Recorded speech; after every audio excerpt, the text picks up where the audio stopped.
నమస్తే, నేను మీ doctor Chaitanya, cancer specialist, Nizamabad. ఈరోజు క్యాన్సర్ వైద్యం పట్ల అవగాహన గురించి మాట్లాడతాను.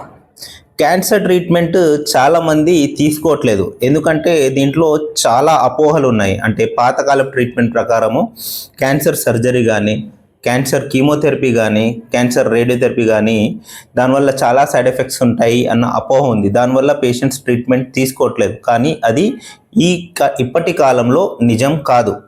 క్యాన్సర్ సర్జరీస్ చాలా అడ్వాన్స్ అయ్యాయి. దానివల్ల ఇప్పుడు హాస్పిటల్ అడ్మిషన్ చాలా తగ్గిపోతుంది. అలాగే కీమోథెరపీ వల్ల కూడా సైడ్ ఎఫెక్ట్స్ చాలా వరకు తగ్గిపోయాయి.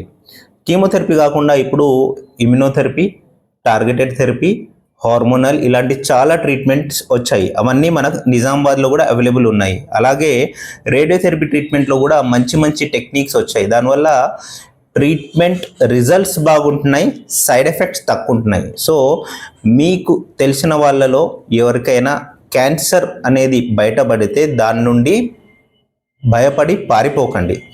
దాన్ని ఎదుర్కొని దాని ట్రీట్మెంట్స్ ఏంది, ట్రీట్మెంట్ సైడ్ ఎఫెక్ట్స్ ఏంది, అంటే పేషెంట్కి ఫలానా కీమోథెరపీ ఇస్తే సైడ్ ఎఫెక్ట్ ఏముంటుంది, సైడ్ ఎఫెక్ట్ శాతం ఏంటి, అంటే ఒక సైడ్ ఎఫెక్ట్ అనేది 100% అనేది ఉండదు.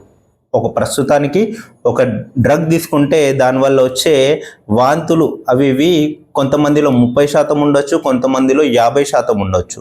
సో ఎప్పుడైతే మీరు మీ క్యాన్సర్ స్పెషలిస్ట్తో దీని సైడ్ ఎఫెక్ట్స్ గురించి ఓపెన్గా డిస్కస్ చేస్తారో అప్పుడు మీరు డిసిజన్ తీసుకోవడానికి ఈజీగా ఉంటుంది. సో ఫస్ట్ అయితే మీ క్యాన్సర్ స్పెషలిస్ట్ని కలవండి. దాని తర్వాత క్యాన్సర్ ట్రీట్మెంట్పై డిసిజన్ తీసుకోండి.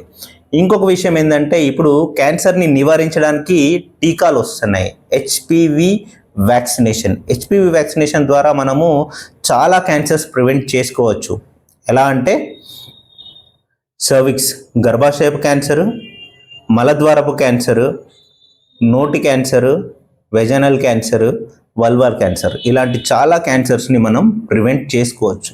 ఈ వ్యాక్సిన్ అనేది మనము మగవాళ్ళలో 9 నుండి 26 సంవత్సరాల వరకు ఇవ్వాలి, ఆడవాళ్ళలో 9 నుండి 45 సంవత్సరాల వరకు తీసుకోవాలి. సరేనా?